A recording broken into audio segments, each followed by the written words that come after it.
liyudhhirahu 'ala dini kullih wa kafa billahi syahida.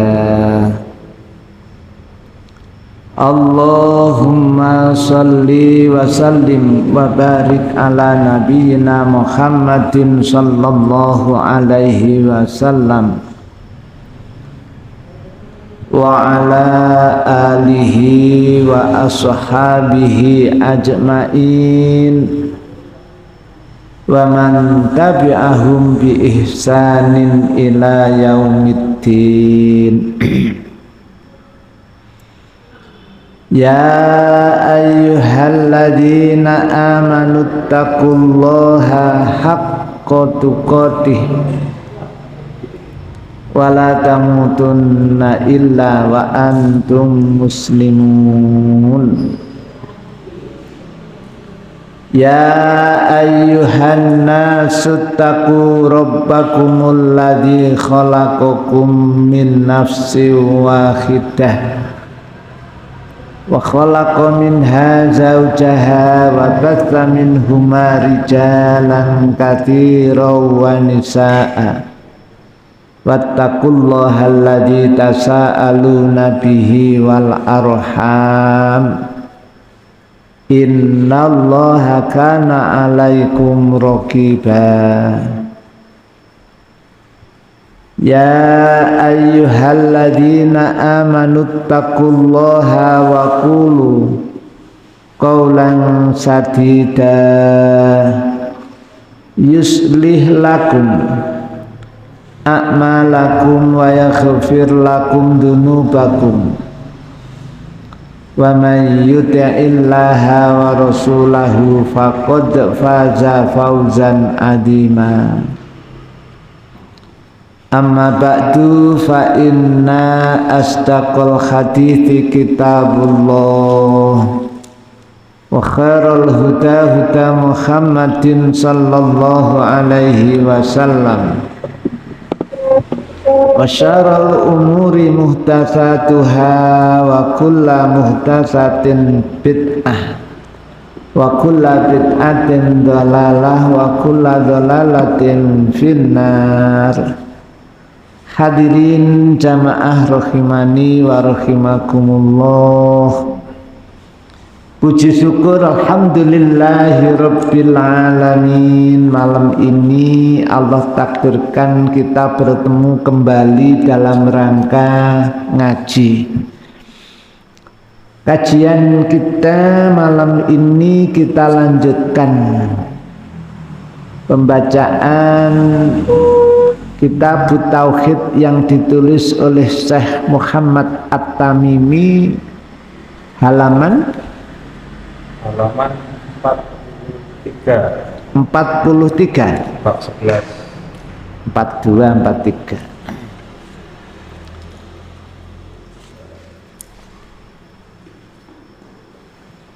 Empat dua al jannatu aqrabu ila ahadikum min syiraki na'lih wa naru mislu dzalika. Al jannatu utawi swarga iku aqrabu luwih parek ila ahadikum maring salah suwiji nara kabeh min siraki na'lihi tinimbang saking serampat sandali wong. Wanaru utawi neraka iku mitlu dalika padha luwih parek dibanding saking serampat sandali wong. Monggo terjemah. Surga itu lebih dekat kepada seseorang di antara kalian daripada tali sandalnya sendiri. Dan neraka pun demikian halnya. Kayak gitu ya, di neraka itu dekat sekali. Surga demikian pula, sangat-sangat dekat. Bahkan lebih dekat dibanding tali sandal kita. Itu ya. Cara Jawa ning swarga iku amalan-amalan yang mengantarkan ke surga itu akeh banget, sampai cara Jawa ini nyampar nyandung. Dan sebaliknya neraka juga demikian pula. Jalani untuk menuju ke neraka itu sangatlah banyak, podo nyampar nyandung. Kalau hadisnya itu sangat dekat sekali.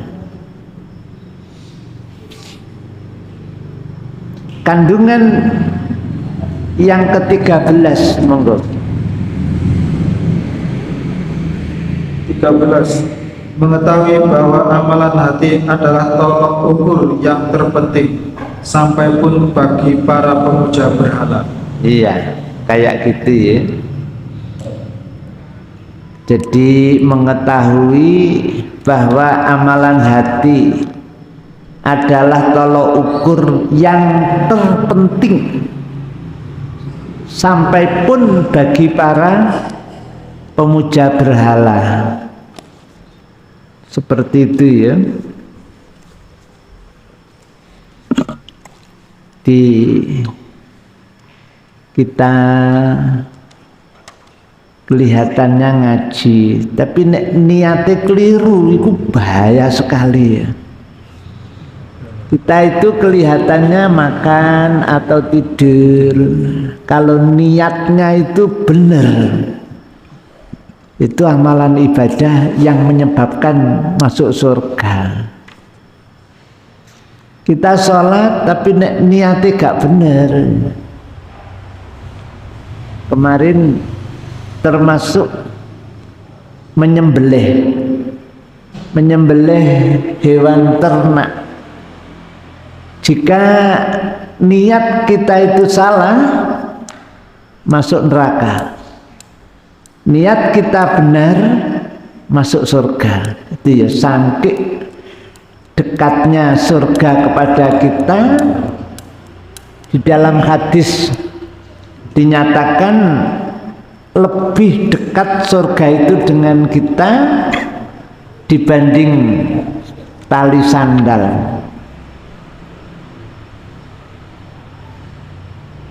Dan hadis ini sahih ya. Kalimai pendek sekali. Al jannatu aqrabu ila ahadikum min syiraki na'lih wan naru mislu dalika. Surga itu lebih dekat di antara kalian dibanding, ya, lebih dekat dibanding serampat sandal. Padahal setiap sandal kita pakai, serampatnya itu mesti nempel ya, nggak mungkin tertinggal. Demikian pula neraka juga seperti itu. Di kuncinya itu di dalam hati kita. Kalau hati kita niatannya itu ikhlas lillahi ta'ala, itulah surga. Kalau niatan kita itu ternyata yang selain Allah, maka itulah neraka. Kemudian bab 11, menyembelih binatang dengan niat karena Allah. Dilarang dilakukan di tempat yang dipergunakan untuk menyembelih binatang bukan karena Allah. Niatnya wis krana Allah, tapi kalau sampai tempat penyembelihannya itu salah pula kita. Dan itu panjenenganing Syekh Muhammad At-Tamimi mengangkat sebuah ayat Al-Quran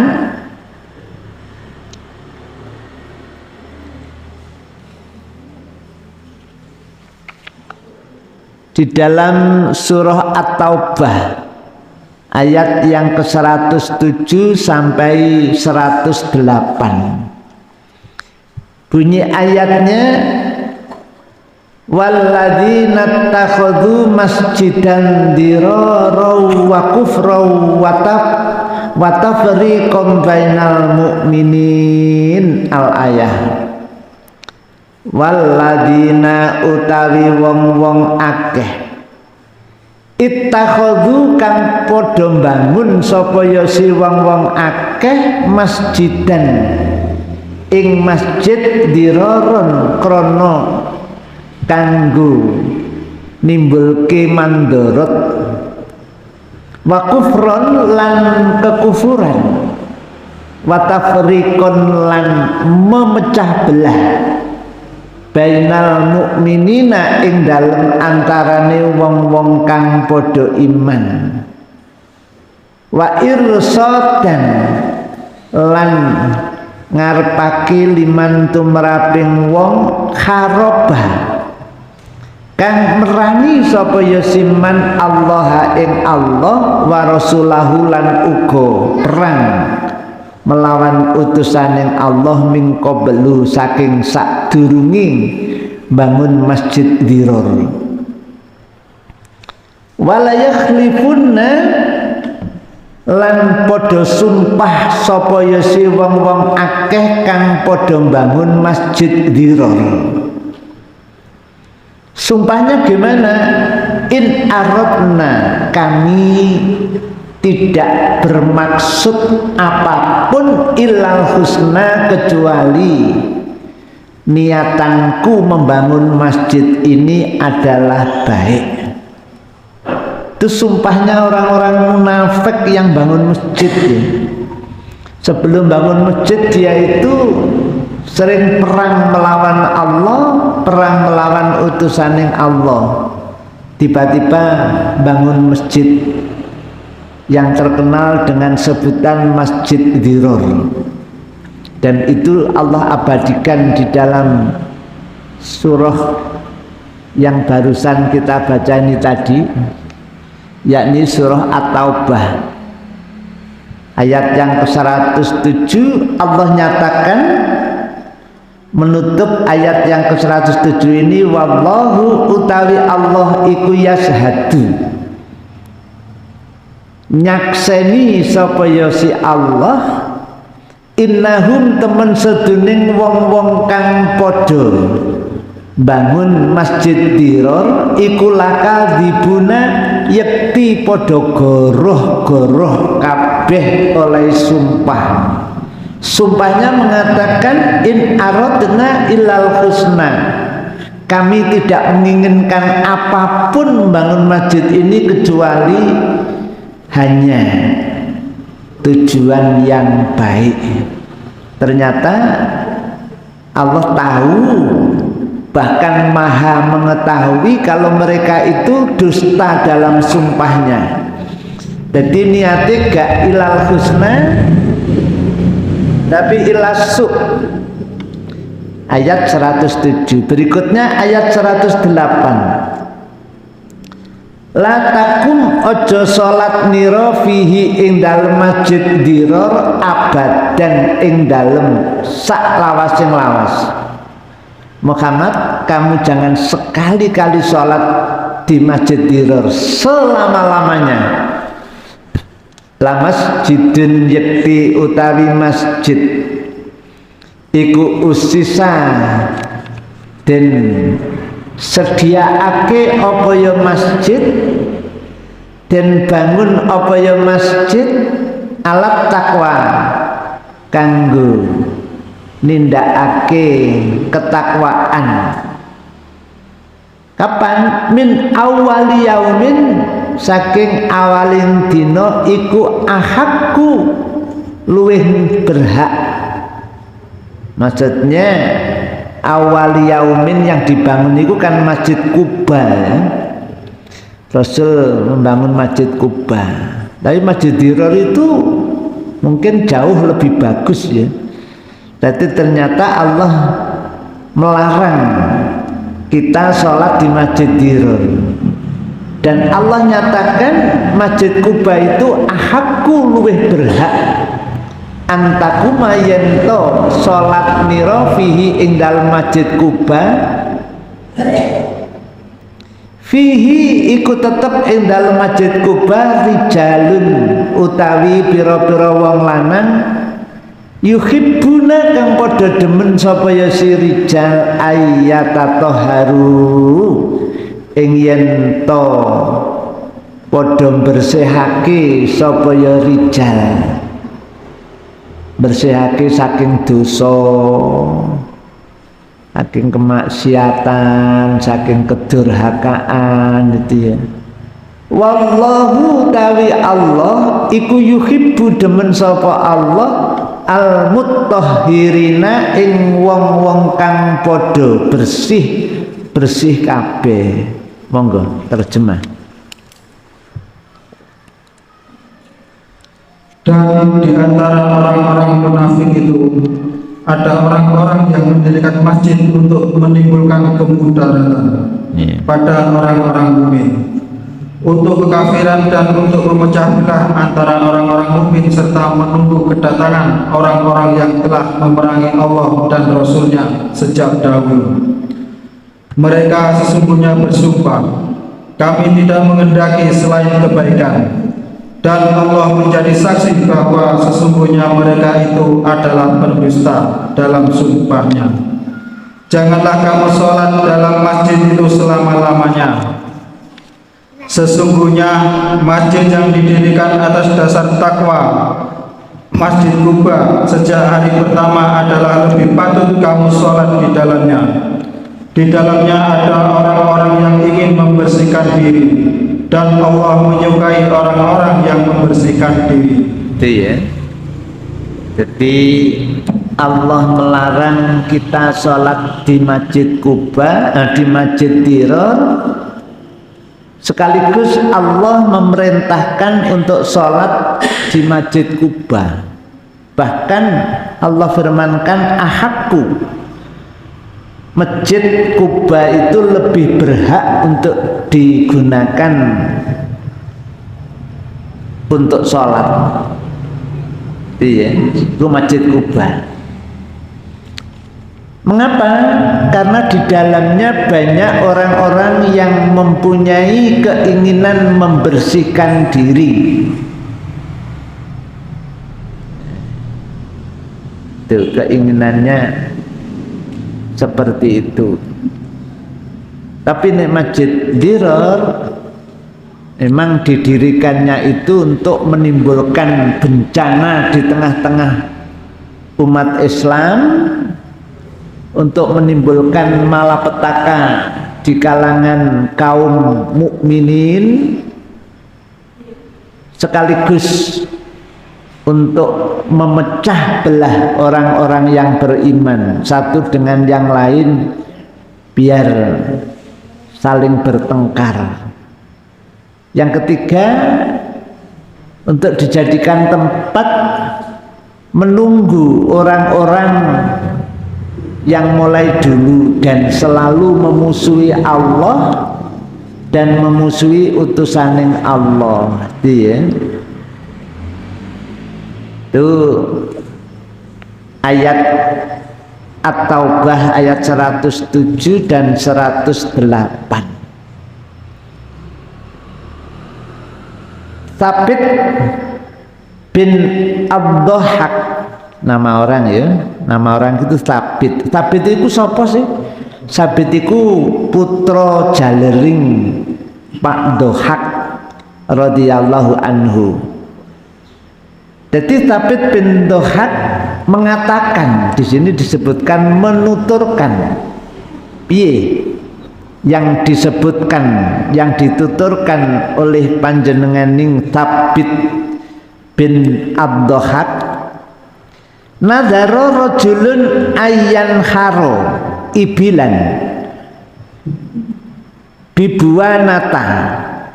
Nadharo wis nazar sapa rajulun wong lanang. Apa nadarnya? Ayyan haro ing yen to nyembelih sapa ya si wong lanang beleh unta ibilan di mana? Bibuanata ana ing kampung Buanah. utawa ana ing dukuh buanah, ana ing lokasi, ana ing tempat namanya buanah. Fasa'ala mongko njur takon sapa an-nabiyyu panjenenganing Nabi sallallahu alaihi wasallam. Ad-Dhahhak menyatakan ada laki-laki yang akan menyembelih hewan unta di tanah buanah. Nabi langsung nanya, bagaimana pertanyaan Nabi sallallahu alaihi wasallam? Faqala hal fiha watanun, di tanah buanah itu apakah ada patungnya? Watanun min autanil jahiliyati, yakni patung dari bagian patung-patungnya orang-orang jahiliyah, yuk badu yang disembah. Qalu, maka para sahabat menjawab, lah tidak ya Rasul, buanah itu tidak ada patungnya yang disembah oleh orang-orang jahiliyah, tidak pernah itu ya. Qala, Nabi nanya lagi, fahal kana fiya idun min a'yatihim, apakah tanah buanah itu biasa dijadikan tempat untuk merayakan hari rayanya orang-orang jahiliyah? Qalu, para sahabat menjawab, lah tidak ya Rasul, tidak pernah digunakan untuk merayakan hari raya mereka. Faqala mongko dawuh sapa Rasulullah sallallahu alaihi wasallam, aufi binatrika, laksanakan nazarmu. Mengapa Nabi kok menyuruh melaksanakan nazarnya? Fa innahu la wafa'a linadrin fi maksiatillah, maka sesungguhnya tidak boleh nazar itu dilaksanakan, dan nazar itu mengandung maksiat kepada Allah. Nggak boleh ya. Loro nemen loro nih, tapi si iso ngomong, kapan-kapan aku waras, aku harus syukuran nekakno dangdut, itu nggak boleh ya, haram ya, haram. Aku nek waras arep ngundang jaranan, itu tidak boleh dilaksanakan karena di dalamnya mengandung kesirikan, mengandung kemaksiatan. Kadang-kadang mabuk-mabukan barang, terus kadang-kadang bersekutu dengan iblis, dengan setan, terus ndadi, terus mangan beling. Nah, nazar yang kayak gitu tidak boleh dilaksanakan karena itu bermaksiat kepada Allah. Wala bima lam yantiqu benu adama. Monggo terjemah. Ada seseorang yang bernazar akan menyembelih seekor unta di buana. Lalu orang itu bertanya kepada Nabi Sallallahu Alaihi Wasallam. Nabi pun bertanya, apakah di tempat itu pernah ada salah satu dari berhala-berhala jahiliyah yang disembah? Para sahabat menjawab, tidak. Beliau bertanya lagi, dan apakah di tempat itu pernah dilaksanakan salah satu perayaan hari raya mereka? Mereka menjawab, tidak. Maka Rasulullah Sallallahu Alaihi Wasallam bersabda, penuhilah nazarmu itu, karena sesungguhnya tidak ada pemenuhan suatu nazar dalam bermaksiat kepada Allah dan pada perkara yang di luar hak milik seseorang.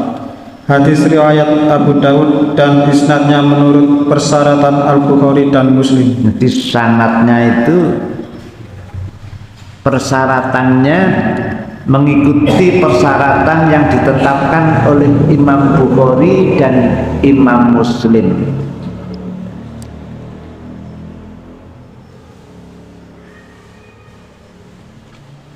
penutup hadis tadi terjemahnya, dan pada perkara yang di luar hak milik seseorang. Itu ya. Gimana? Di luar hak milik seseorang. Jadi sing nandar mang gak melok duwe panggonan itu, tidak punya hak.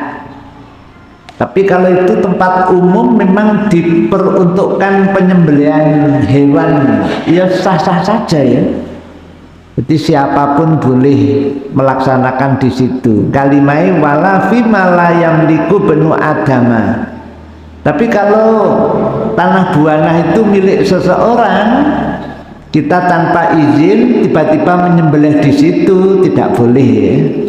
Lebih-lebih tempat itu pernah digunakan untuk menyembah berhala, atau masih ada sisa salah satu berhala dari berhala-berhala orang jahiliyah, atau tempat itu pernah digunakan merayakan hari raya mereka. Kayak jenengan golek dalile merayakan Maulid Nabi ini kira-kira ndi dalil? Kira-kira. Terus siapa yang pertama kali memunculkan perayaan Maulid Nabi? Atau perayaan Rojabiyah? Itu monggo dicari dulu dalil-dalilnya. Sampai ketemu, nanti kita mengadakan maulidan. Nek gurung ketemu ya, andikan masjid ini digunakan merayakan, padahal perayaan Maulid Nabi itu umpamanya sama ya, yang membuat perayaan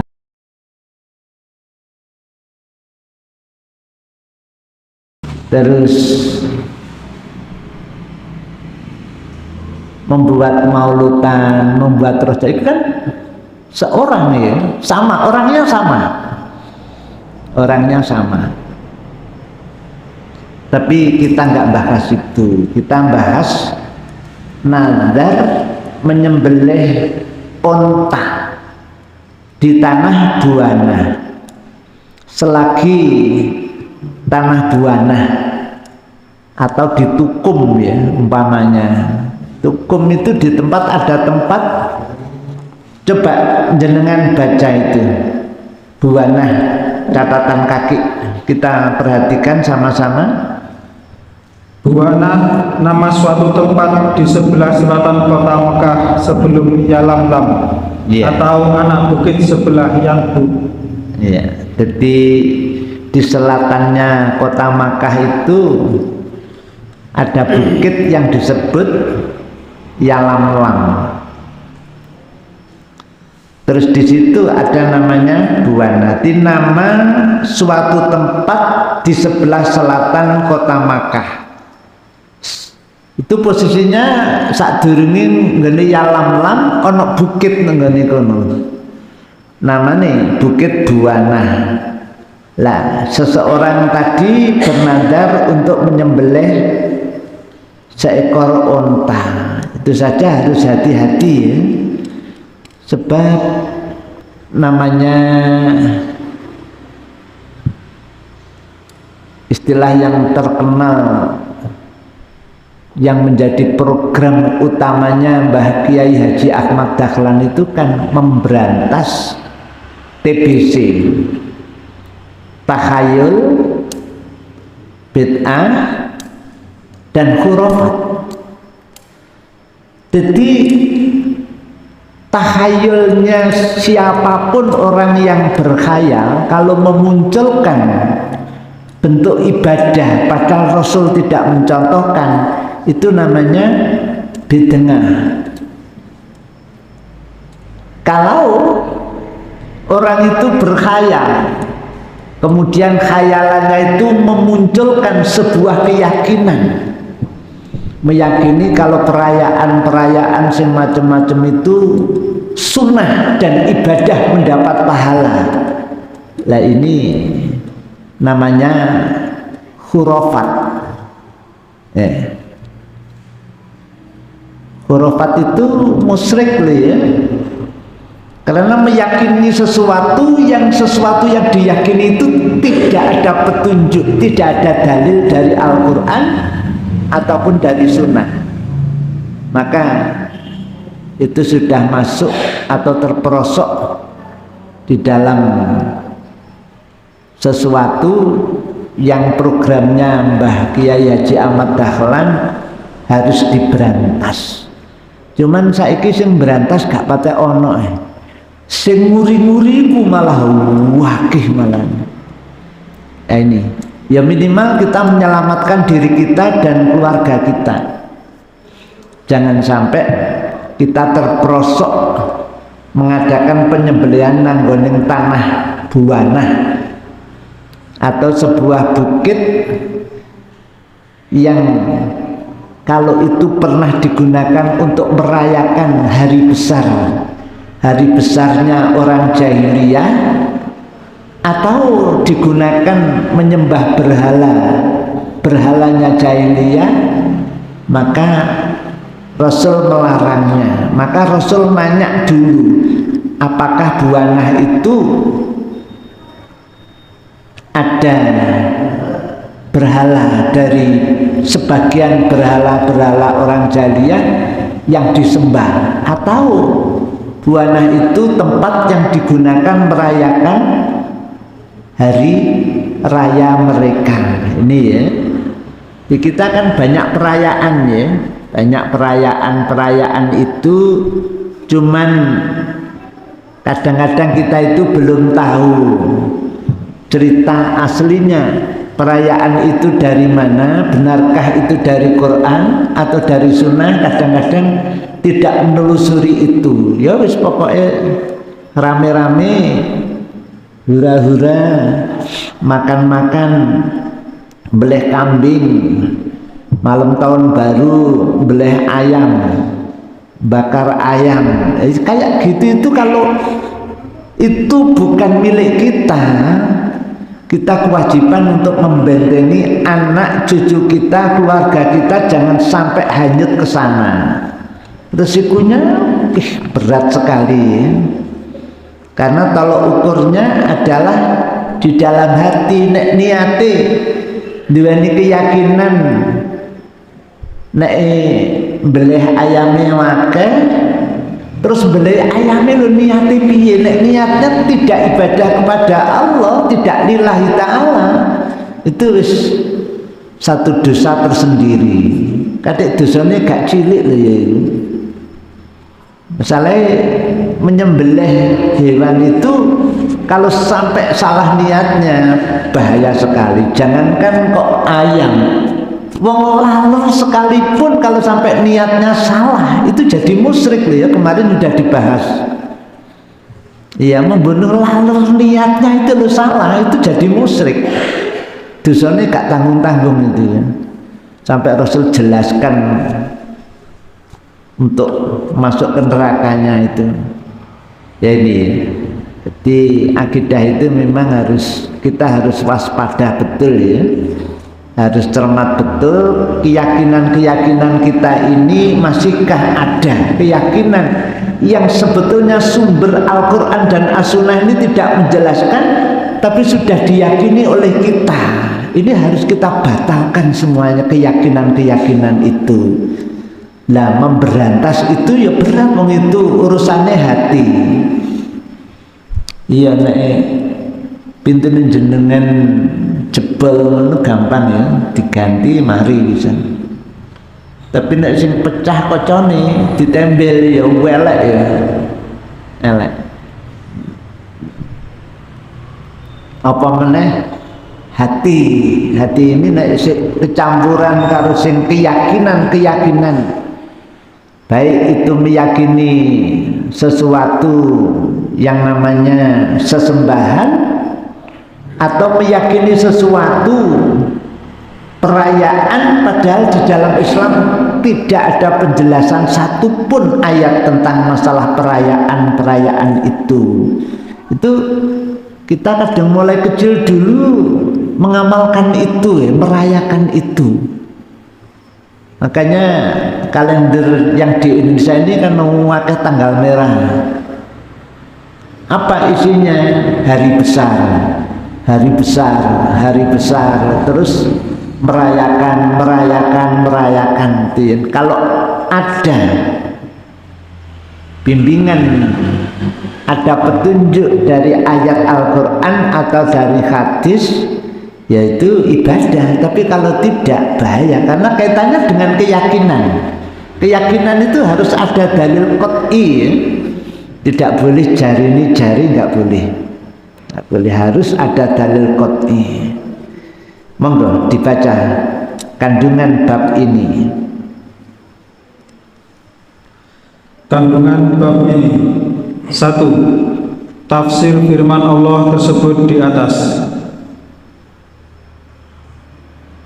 yakni ayat ini menunjukkan pula bahwa menyembelih binatang dengan niat karena Allah dilarang dilakukan di tempat yang dipergunakan oleh orang-orang musyrik untuk menyembelih binatang. Sebagaimana sholat dengan niat karena Allah dilarang dilakukan di masjid yang didirikan atas dasar maksiat kepada Allah. Dia sekarang sholat itu kan ibadah yang dilakukan, hati kita harus lillahi ta'ala. Tapi ternyata kita berangkat nang masjid itu gak patek lillahi ta'ala, ya rada abot barang, rada aras-arasem barang, padahal ini perintah Allah. Iya, ya sama ya, malam kita bisa bangun alhamdulillahilladzi ahyana ba'dama amatana wa ilaihin nusur. Terus ngilangi ngantuk seperti ini. Terus habis itu akan melaksanakan sholat tahajud, tapi memang turunnya setas, masalahnya delok bulan, delok bal-balan, sehingga abot arep nglakoni. Nah, ini bentuk lillahi ta'alanya kan, ya. Apalagi niat tahajud iki mang aku tak tahajud nang ngene masjid mujahidin. Wong-wong sekitare mujahidin jane ngerti aku iki ahli tahajud. Hancur sudah ya. Sudah. Jadi sadurunge berangkat iku kudune ngati ditata dhisik ya. Harus betul-betul berangkatnya itu ibadah kita itu lillahi ta'ala. Dan itu kita lakukan tidak dengan berat hati, tapi dengan senang hati, sehingga saat melaksanakan ibadah walaupun rodok ngantuk didik-didik, tapi masih bisa menikmati ibadah itu. Ini ya enak diomong nih, tapi nek nglakoni ya mbok. Ini yang kaitannya dengan ibadah itu. Memang kata kuncinya yaitu harus lillahi ta'ala. Ngomong sabar itu ya gampang, tapi untuk mewujudkan sabar dalam hati kita itu sulit ya. Termasuk sabar itu mengenai budang nang masjid iki lho. Kadang-kadang gak patek sabar. Pemeneh arepe mantu penggawane akeh, gurung kecandak-candak. Ini kalau kita berangkatnya itu tidak didukung dengan ikhlas dan ridho, maka sabar itu sulit munculnya ya. Sulit sabar itu wujud di dalam diri kita. Lanjut. 2. kemaksiatan bisa membawa pengaruh di muka bumi. Demikian halnya ketaatan kepada Allah. Jadi kemaksiatan itu pengaruhnya besar terhadap bumi. Ya, sekarang satu misal, ngenekno jaranan menurut ini kan sebuah kemaksiatannya. Ini dampaknya itu luar biasa, bisa sampai menimbulkan bencana. Ya. Dan sebaliknya sebuah ketakwaan ini juga membawa dampak yang bagus. Itu yang kedua, di kemaksiatan bisa membawa pengaruh di muka bumi. Ya, kemaksiatan apapun itu bisa membawa pengaruh di permukaan bumi ini. Demikian pula ketaatan kepada Allah ini juga membawa pengaruh. 3, monggo. 3. Masalah yang masih meragukan hendaknya dikembalikan kepada masalah yang jelas untuk menghilangkan keraguan itu. Iya, di masalah yang masih meragukan hendaknya dikembalikan kepada masalah yang jelas untuk menghilangkan keraguan itu. Ya. Banyak ya contohnya kejadian kadang-kadang kita itu enggak menduga, tiba-tiba timbul masalah yang masih meragukan, maka itu harus dipastikan.